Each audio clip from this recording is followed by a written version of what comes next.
어떤 가정에 고집이 매우 센 남편이 있었습니다.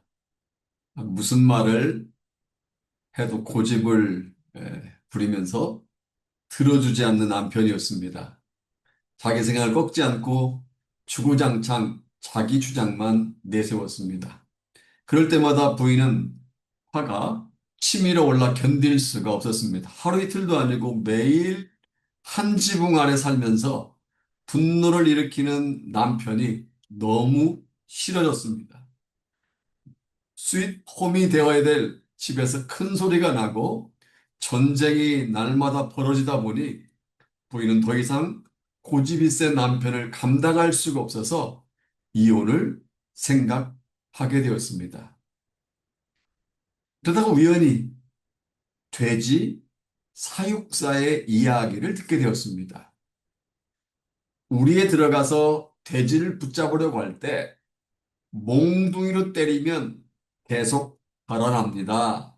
그런데 긴 꼬챙이로 등을 살살 긁어주면 돼지는 바닥에 드러 누워 버립니다. 그때 돼지를 쉽게 잡을 수 있습니다. 이야기를 들은 부인은 뭔가 깨달아지는 것이 있었습니다. 아, 그렇구나. 우리 남편에게 날마다 채찍질을 할 것이 아니라 살살 긁어주면 되겠구나, 라는 생각이 들었습니다. 그다음부터 남편이 조금만 잘해도 칭찬해주고 약간만 힘들어하는 표정이 보이면 위로해주고 어떻게 행동해든지 계속해서 격려해 주었다고 합니다. 그러자 고집이 세고 바위 덩어리 같은 남편이 감동을 받으며 서서히 서서히 변화된 놀라운 일이 벌어지더랍니다. 쓰레기를 버리고 오라면 무거운 쓰레기 봉투를 들고 나가고 백큐을 돌려달라고 부탁을 하면 백큐을 돌려주고 화분에 물을 주라고 하면 순순히 화분에 물을 주더랍니다. 나중에는 부탁을 하지 않았는데도 스스로 찾아서 부인을 도와주더랍니다. 저는 이 이야기가 우리에게 주는 교훈이 있다고 생각합니다. 무엇을 교훈하고 있을까요?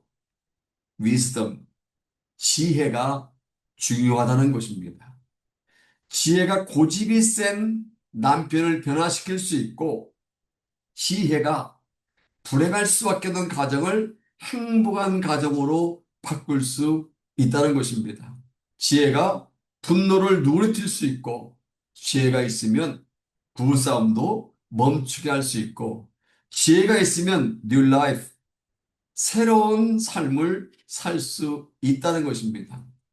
오늘 본문에 보면 분노를 일으키는 고집센 남편과 분노를 누그러뜨리는 지혜로운 아내가 등장합니다.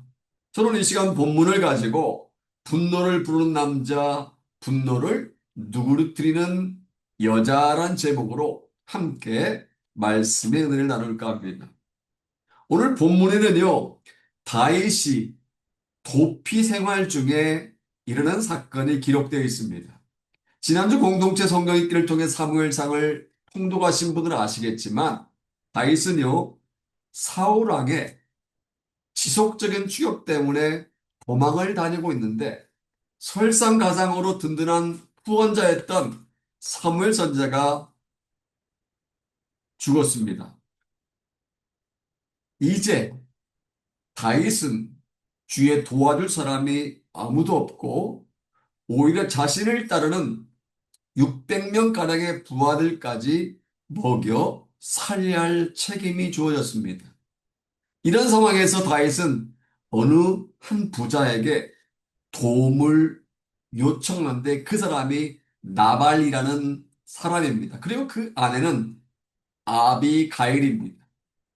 그런데 문제는 두 사람은 정반대의 성향을 가졌다는 것입니다. 전체로 본문에는요, 고집이 세고 분노를 부르는 남자가 등장하는데 그가 바로 나발입니다. 그런 가나안 정복의 영웅인 갈렙의 후손으로 헤브론 동남쪽에 위치하고 있는 마온이라는 지방에 살고 있었고 그의 목장은 마온으로부터 약 1.6km 떨어진 갈멜에 있었습니다. 이 갈멜은 엘리야 선지자가 거짓 바알과 아세라 선지자들과 싸웠던 그 갈멜산이 아닌 다른 유다 지파에 속해 있는 곳입니다. 이곳은요, 풀들이 잘 자란 초지가 많아서 가축을 방목하기에 좋은 곳이었습니다. 이절에서 말씀하는 걸 보면 나발은 굉장한 부자였습니다. 십수년 전에 이집트 단기 선교 때 이스라엘 광야를 자동차로 달려보았는데 중동 지방의 유목민들은요, 가축을 길러봐야 몇십 마리 정도입니다.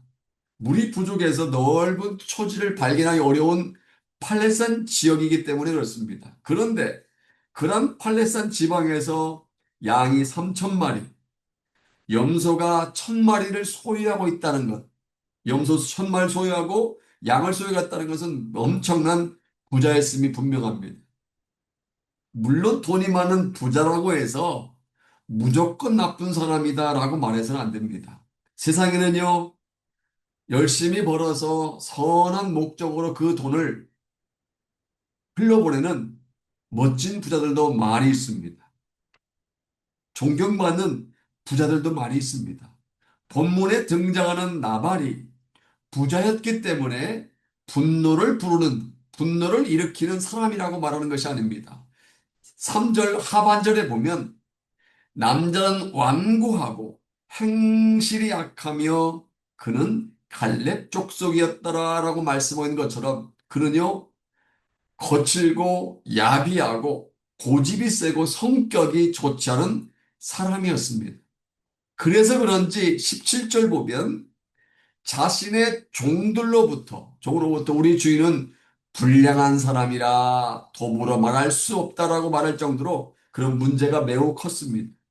여기 불량한 사람이라는 말은 원어로 벤, 베리, 야알인데 문자적으로는요 사악한 아들, 무익한 자의 아들이라는 의미로서 악한 성품을 가졌다는 것입니다. 그래서 그런지 아무나 그에게 말조차 붙여보려고 하지 않았던 것 같습니다. 그런 사람도 있잖아요. 아, 저 사람은 상종조차 하기 싫어. 아이, 그 사람하고는 저는요, 말조차 섞기 싫습니다. 바로 이 나발이 그런 사람이었다는 것입니다. 2절 하반절에 보면 그가 갈멜에서 그의 양을 깎고 있었다라고 말씀하는 걸 보면 그 가축을 방목하고 있는 갈멜에서 나름 양털을 깎는 그런 절기였던 것 같습니다. 그런데 사울왕의 추격을 피해 도망을 치고 있던 다윗은요, 이 소문을 광야에서 듣게 됩니다. 아하, 나발이 양털을 깎고 있다더라. 그러면 도움을 좀 요청해야 되겠다. 그래서 소년 10명을 보내 정중하게 나발에게 식량을 요청합니다. 원래 유목민들에게 있어서 양털 깎는 날은 축제의 날입니다. 그동안 열심히 땀 흘려 수고해서 키운 양털 깎아서 그것으로 수입을 얻는 중요한 날이기 때문에 축제를 벌입니다. 많은 음식을 준비해서 그동안 수고한 일꾼들과 지나간 나그네들에게 푸짐하게 대접을 합니다. 이것이 주인의 역할입니다. 더구나 나발은요, 이미 다윗의 신세를 많이 진 사람입니다. 15절과 16절을 보면 다윗과 다윗의 부하들이 나발의 종들에게 선을 베풀어 준 적이 있습니다. 이 말은요, 다윗의 종들이 공치사하기에서 밝힌 것이 아닙니다. 오히려 나발의 한 종이 여 주인인 아비가일에게 밝힌 말입니다. 그러니까 다윗과 부하들이 사나운 짐승이나 주변 약탈자들로부터 나발의 가족과 가축들을 보호해 준 적이 있다는 것을 알 수가 있습니다. 그렇다면 은혜를 입은 다윗의 요청을 거절해서는 안 됩니다. 다윗의 도움을 받은 나발은 더 적극적으로 다윗 일행을 선대, 호의를 베풀어 주어야 합니다. 그래서 나발이 어떤 반응을 보인 줄 아십니까? 다 같이 10절과 11절 말씀 함께 읽겠습니다. 나발이 다윗의 사환들에게 대답하여 이르되 다윗은 누구며 이새의 아들은 누구냐? 요즘에 각기 자기 주인에게서 억지로 떠난 종이 많도다.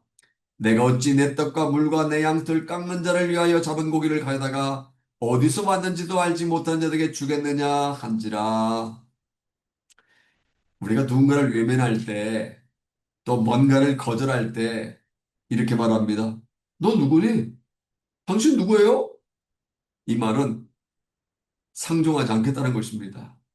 모른 척 하겠다는 것입니다. 나 그 사람 몰라. 그 사람에게 아무런 도움을 주기 싫다는 것입니다.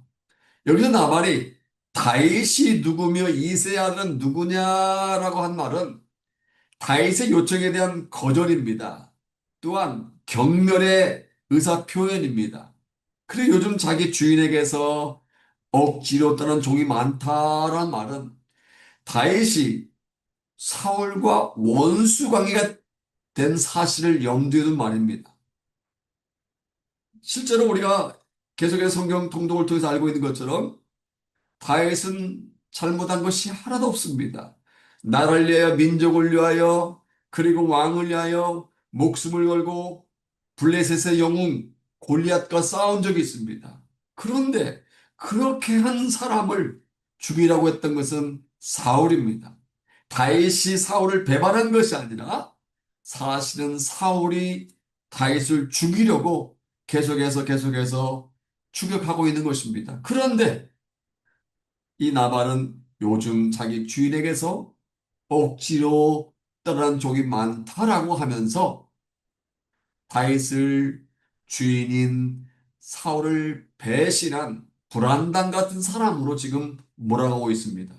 다시 말하면 나발은 그렇게 신세를 지고 은혜를 입었음에도 불구하고 다윗을 아예 무시해버린 것입니다. 아니 다윗에게 엄청난 모욕을 안겨준 것입니다.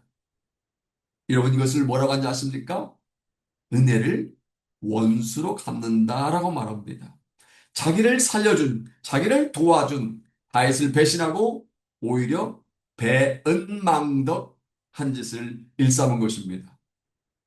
다윗과 부하들이 사나운 짐승이나 주변 약탈자들로부터 자신을 보호해 준 적이 있음에도 불구하고 요즘 자기 주인에게서 도망치는 종이 많다라고 하면서 사울왕을 배반한 불안당 같은 사람으로 다윗을 몰아간 것입니다.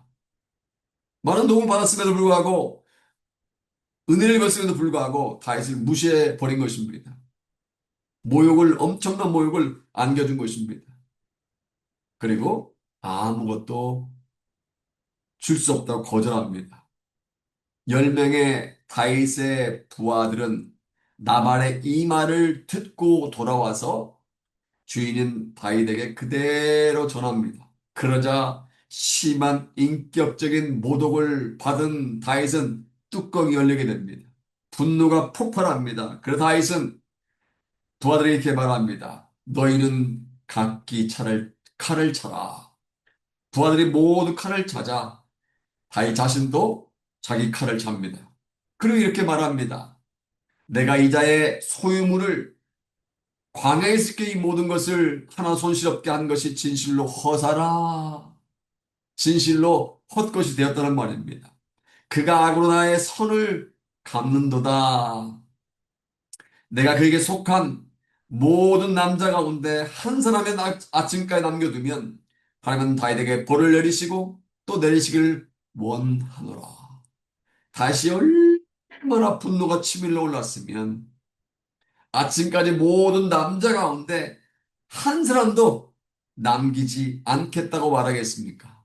만약 그렇게 하지 않으면 하나님이 나에게 벌을 내려주시길 원한다고 다윗은 밝힌 것입니다.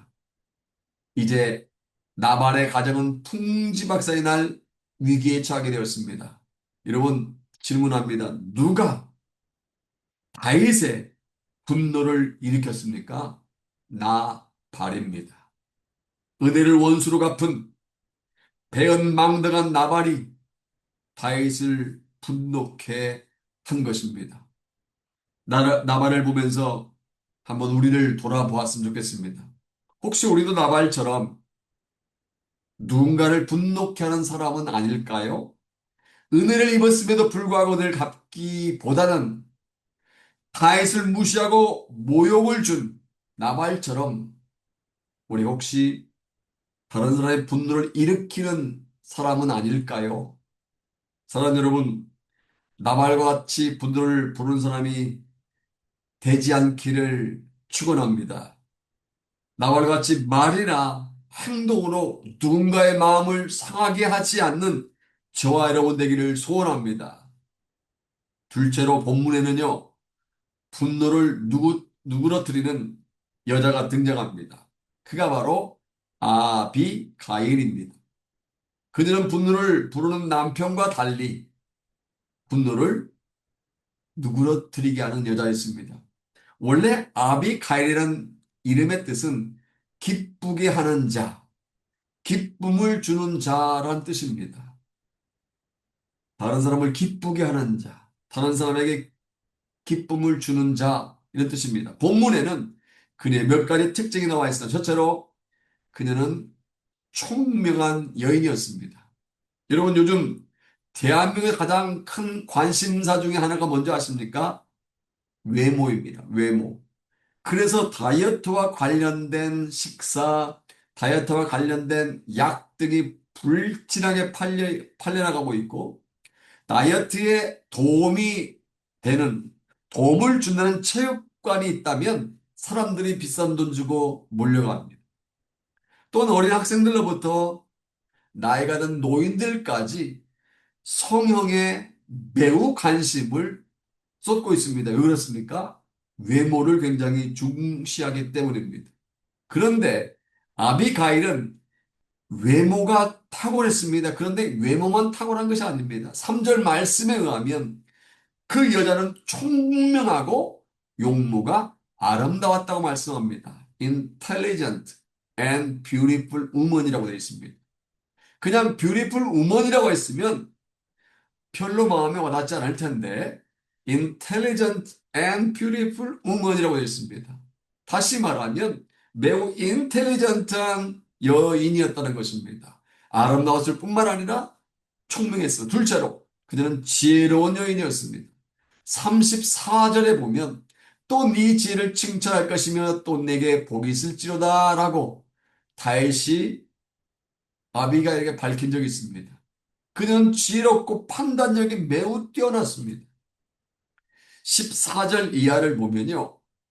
나발의 하인 중 한 명이 여주인인 아비가일에게 찾아가서 주인인 나발이 다윗이 보낸 자들을 모욕해서 빈손으로 돌려보냈다고 알려줍니다.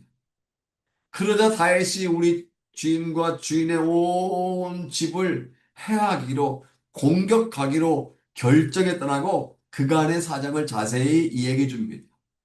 차초지종 그간에 있었던 일들을 들은 아비가일은 와이프 아비가일은 상황의 심각성을 간파합니다. 다 같이 18절과 19절 함께 읽어볼까요? 아비가일이 급히 떡 200덩이와 포도주 2가죽부대와 잡아서 요리한 양 5마리와 볶은 곡식 5세어와 건포도 100송이와 무화과 뭉치 200개를 가져다가 나귀들에게 싣고 손들에게 이르되 나를 앞서가라 나는 너희 뒤에 가리라 하고 그의 남편 나발에게는 말하지 아니하니라. 그는 즉시로 떡과 포도주와 양을 요리한 것과 볶은 곡식, 건포도, 무화과 등 많은 풍선 음식을 준비합니다. 그리고 준비한 음식을 나게 싣게 하고 소년들을 앞세워서 집을 나섭니다. 근데 중요한 게 있습니다. 19절 하반절에 보면 그의 남편 나발에게는 말하지 아니했다라고 합니다. 이런 왜일까요? 무슨 이유일까요? 왜 그녀가 남편 모르게 음식을 준비했고 남편 모르게 준비한 음식을 다윗에게로 가져갔을까요? 나발은요, 자기가 이미 단호하게 다윗에게 음식을 공급하지 않겠다고 거절했습니다. 그런데 자기가 이미 단호하게 거절했는데 아내가 음식을 가져다 주는 사실을 알게 되면 반대할 것이 분명했기 때문입니다. 아니, 여보, 내가 이미 안 준다고 말했는데 무슨 쓸데없는 짓을 하는 거야? 왜 그랬어? 아마 집안에 난리가 나고 전쟁이 벌어질 것을 알았기 때문에 지혜로운 아비가일은 남편 모르게 일을 행했고, 그리고 음식을 싣고 다윗에게로 출발한 것입니다. 이처럼 그는 지혜로운 여인이었습니다. 셋째로 겸손한 여인이었습니다. 아비가일은요, 나귀를 타고 종들과 함께 언덕을 내려가다가 다윗과 그 일행들을, 부하들을 만나게 됩니다. 근데 그녀가 어떻게 안좋았습니까? 다 같이 23절과 24절 말씀 함께 읽겠습니다. 아비가일이 다윗을 보고 급히 나귀에서 내려 다윗 앞에 엎드려 그의 얼굴을 땅에 대니라. 그가 다윗의 발에 엎드려 이르되 내 주여 원하건대 이 죄악을 나 곧 내게로 돌리시고 여종에게 주의 길게 말하게 하시고 이 여종의 말을 들으소서. 여러분, 사실 양이 3,000마리, 염소가 1,000마리나 되는 것을 소유하고 있는 마온 지방의 부잣집 마나님쯤 되면요, 얼마든 자존심을 내세울 수 있었습니다. 종도 많고 하인도 많은 집안의 마나님이 얼마든지 나귀 위에 그대로 앉아 있을 수 있었습니다. 또 외간 남자와 쉽게 말을 섞지 않는 당시의 관습대로 그냥 나귀에 눌러 앉아 있을 수도 있었습니다. 하지만 그는 그렇게 하지 않았습니다. 여기 보면 다윗을 보고 급히 나귀에서 내린 다음이라고 되어 있습니다. 다윗을 보고 급히 나귀에서 내렸다. 다윗을 보자마자 빠르게 나귀에서 내렸습니다. 그리고 다윗 앞에 엎드려 얼굴을 땅에 대었다고 말합니다. 이란 태도는요, 자신을 한껏 낮추는 험불, 어티튜드, 험불한 태도입니다. 겸손한 반면에 상대방은 높이는 리스펙트하는, 오너하는 최상의 자세입니다. 그들은 다윗의 분노를 누그러뜨리기 위해서 다윗의 발 앞에 겸손하게 엎드린 채 남편 대신 용서를 구할 만큼 매우 겸손했습니다. 남편 탓을 하지 않고 겸손하게 자기가 먼저 사과한 것입니다. 마지막으로 네 번째로 그녀는 가정을 살린 여인이었습니다. 낙에서 내려 다윗 앞에 겸손의 무릎을 꿇은 그녀는 남편의 어리석은 행동을 시인하고 자신이 사과를 합니다. 그리고 하나님께서 자신을 보내 다윗이 직접 원수를 갚게 피 흘리는 것을 막게 해주신 것이라고 말합니다. 더 나아가 하나님께서 원수의 손에서 다윗을 지켜주시고 보호하심으로 말미암아 분명히 나중에는 이스라엘의 왕이 될 것이라고 말합니다. 이것은 단순히 자기 집안을 살리는 노력뿐만 아니라 믿음으로 하나님의 놀라운 섭리를 예언한 것이라고 할 수도 있는 것입니다. 그러자 다윗의 분노가 사라집니다. 내일 아침까지 남자들 중에 한 사람도 남겨주지 않는다면 하나님 나라를 저주하기 원한다고 했던 다윗의 분노가 점점 누그러집니다. 33절부터 35절을 보면 다윗은 아비가일의 지혜를 칭찬합니다. 그리고 그녀의 가정에 보복하지 않겠다고 하나님의 이름으로 약속을 합니다. 그리고 그녀가 가져온 음식을 받은 후에 네 집으로 평안히 올라가라. Go home in peace라고 합니다. 그리고 그녀의 정을 받아들여 나발을 용서해 주겠다고 말합니다. 이처럼 아비가일은요, 총명하고 지혜롭고 겸손했을 뿐만 아니라 가정을 살린 줄로 믿습니다. 분노를 부른 남편과 달리 그녀는요, 상대방의 분노를 누그러뜨릴 줄 아는 지혜로운 여인이었던 줄로 믿습니다. 여러분에게 질문합니다. 여러분들은 나발과 같은 사람입니까? 아비가일 같은 사람입니까? 나발처럼 앵거, 분노를 부르는 사람입니까? 아니면 아비가일처럼 분노를 디서피어 사라지게 하는 사람입니까? 고린도후서 5장 18절을 보면 매우 중요한 말씀을 하고 있습니다. 제가 한번 읽어보겠습니다. 모든 것이 하나님께로서 났으며 그가 그리스도로 말미암아 우리를 자기와 화목하게 하시고 또 우리에게 화목하게 하는 직분을 주셨으니 이 말씀에 의하면 예수 그리스도께서 십자가에 달려 돌아가시고 말미암아 우리는 하나님과 화목하게 되어 언제든지 하나님께 나아가게 된 줄로 믿습니다. 그 다음이 중요합니다. 하나님과 화목하게 된 우리는요, 주위 사람들을 화목케 하는 직분을 받은 줄로 믿습니다. 바라기는 나발과 같이 분노를 부른 사람이 되지 않기를 소원합니다. 오히려 아비가일 같이 분노를 누그러뜨림으로 말미암아 화목케 하는 직분을 잘 감당하는 저와 여러분 되기를 소원합니다. 사랑하는 어머니와 여러분, 이제 한 이야기를 소개하고 말씀드리겠습니다. 유대인의 지혜서인 탈무드에 나오는 이야기입니다. 아마 들어보신 분 계실지 모르겠습니다. 적의 군대가 한 마을을 포위했습니다. 그리고 적군을 이끌고 있는 장군은 마을 사람들에게 다음과 같이 외쳤습니다. 남자들은 모두 우리의 포로가 되어서 노예로 끌려갈 것이다. 그러나 여자들은 다 풀어주겠다. 여자들은 즉시 마을을 떠나 나가되 가장 소중하게 여기는 보물 한 가지만을 가지고 떠나도록 허락하겠다.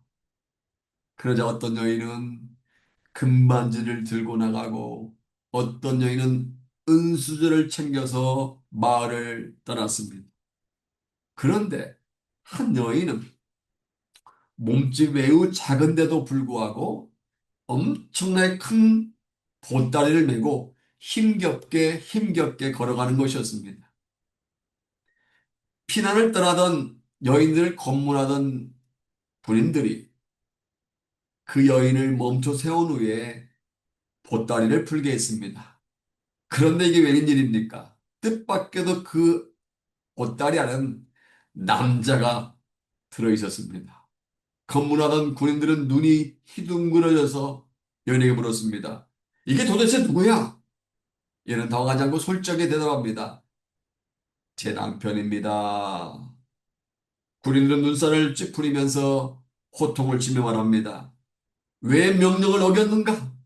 우리 장군님이 가장 소중히 여는 보물을 가져가라고 명령을 했지 언제 사람을 메고 가라고 했는가? 그러자 여인은 이렇게 대답합니다.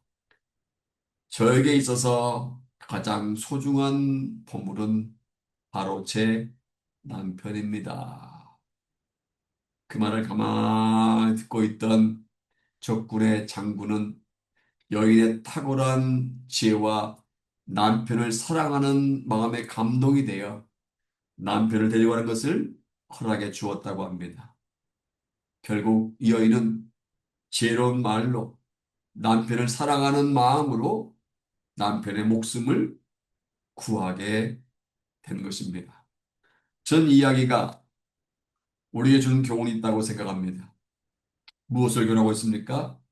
wisdom, 지혜가 중요하다는 것입니다. 지혜가 있으면 남편도 살릴 수 있고, 지혜가 있으면 가정도 살릴 수 있는 것처럼 우리에게 있어서 지혜는 매우 중요하다는 것입니다. 지혜왕인 솔로몬은 이 사실을 일찍부터 알았습니다. 그래서 잠언 14장 1절을 보면 솔로몬 왕은 지혜의 중요성을 이렇게 말씀하고 강조하고 있습니다. 지혜로운 여인은 자기 집을 세우되 미련한 여인은 자기 손으로 그것을 허느니라. The wise woman builds her house라고 되어 있습니다. wise woman은 그녀의 가정을, 행복한 가정을 세워나가지만 미련한 여인은, foolish woman은 오히려 행복한 가정을 허물어 버린다는 것입니다. 오늘 본문의 주인공인 아비가일은 외모만 아름다운 것이 아니라 남편 몰래 음식을 준비한 후에 다윗에게로 가져갈 만큼 총명하고 지혜로운 여인이었습니다. 다윗을 보자마자 자존심을 모두 다 버리고 나에게 내려 얼굴을 땅에 대며 간청할 만큼 겸손했고 분노한 다윗의 마음을 누그러뜨림으로 가정을 살려냈습니다. 따라서 아직까지 결혼하지 않은 형제들 기억하십시오. 지혜로운 자매를 만날 수 있기를 기도하시기 바랍니다. 그런데 이 지혜는요, 비단 여성들에게만 해당되는 것이 아니라 남성들에게도, 모든 이들에게도 해당됩니다.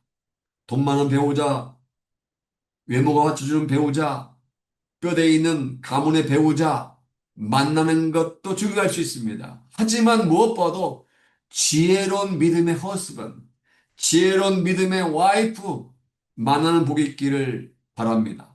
이미 결혼하셨다면 배우자나 환경을 바꾸려고 하기보다 지혜를 구하시기 바랍니다. 자꾸 배우자 바꾸려고 하기보다, 자꾸 살림 바꾸고 동네로 옮겨서 이사 가려고 합니다. 지혜를 구하시기 바랍니다. 우리 다 같이 야고보서 1장 5절 같이 읽어볼까요? 같이 읽습니다. 너희 중에 누구든지 지혜가 부족하든 모든 사람에게 후히 주시고 꾸짖지 아니하시는 하나님께 구하라. 그리하면 주시리라. 세상 사람들은요, 지혜가 부족하면 야, 왜 이렇게 머리가 안 돌아가니? 왜 이렇게 멍청하니? 라고 야단을 칩니다. 그런데 하나님은요, 야단치지 않는답니다. 꾸짖지 않으신답니다.